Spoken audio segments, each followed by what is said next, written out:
अशतर औसाफ साहब, आपसे गुफ्तगू का आगाज़ करेंगे। सर, बहुत कयासराई हो रही थी इस तरमीम के हवाले से, एंड ऑब्वियसली हम ये भी कह सकते हैं कि हमें अब मालूम तो नहीं है कि एग्जैक्टली क्या था, बट जो अदलिया के हवाले से एक बहस हो रही है सर, वो बहस कोई नई तो नहीं है। बहुत अरसे से हम ये बात सुन रहे हैं कि कुछ तब्दीलियां होनी चाहिए, ख़ास तौर पे कुछ लोगों का ख्याल है कि अपॉइंटमेंट ऑफ जजेस के हवाले से, और जो ये एक गुफ्तगू है कि एक कॉन्स्टिट्यूशनल कोर्ट अलग से होना चाहिए। सर, ये जो दो इश्यूज़ हैं, इनको आप किस तरह देखते हैं?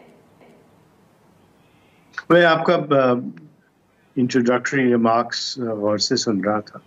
आपने एक लफ्ज़ यूज़ किया, फंस गई है बात।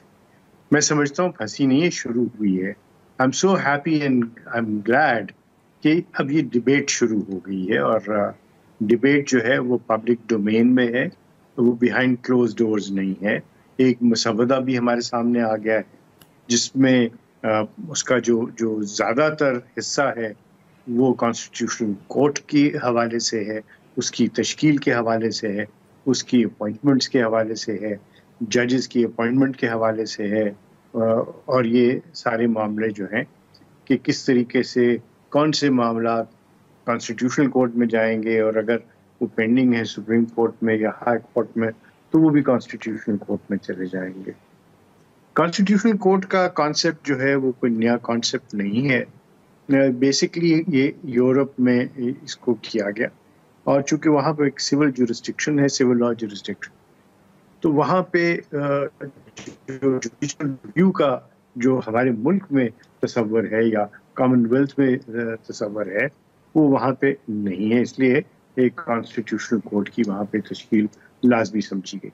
हमारे यहाँ कॉन्स्टिट्यूशनल कोर्ट की तश्कील इसलिए ज़रूरी है क्योंकि हमारे यहाँ बहुत सारे मामलात होते हैं। इनफैक्ट सुप्रीम कोर्ट में भी वो एक जुरिस्डिक्शन है जिसको आप एडवाइजरी जुरिस्डिक्शन कहते हैं, वो भी मौजूद है, और सुप्रीम कोर्ट ही के पास इख्तियार है अगर कोई मामला जो है वो बैनुल सूबाई या सूबे और फेडरेशन के दरम्यान में कोई मामलात हो। लेकिन आपने ये देखा कि पिछले कुछ बरसों में बहुत सारे सवालात ऐसे जो कि पार्लियामेंट ही के डोमेन में होना चाहिए, वो सुप्रीम कोर्ट बाकी केसेस को छोड़ करके उन्हीं केसेस को सुनती रही, और एक बैकलॉग जो है वो बढ़ता चला गया हुआ है।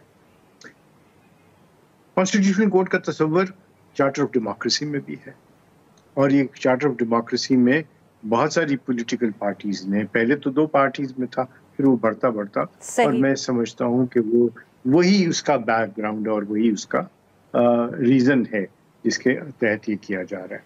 जहाँ तक जजेस की तैनाती की बात है, उसको भी बहुत ज़रूरी था कि उसको रिविजिट किया जाए, क्योंकि पहले तो सिर्फ चीफ जस्टिस की प्राइमेसी थी, जिसके ऊपर वो हाथ रख देते थे वो फिर जज बन जाता था, चाहे वो हाई कोर्ट का जज है चाहे वो सुप्रीम कोर्ट में तैनाती की बात है।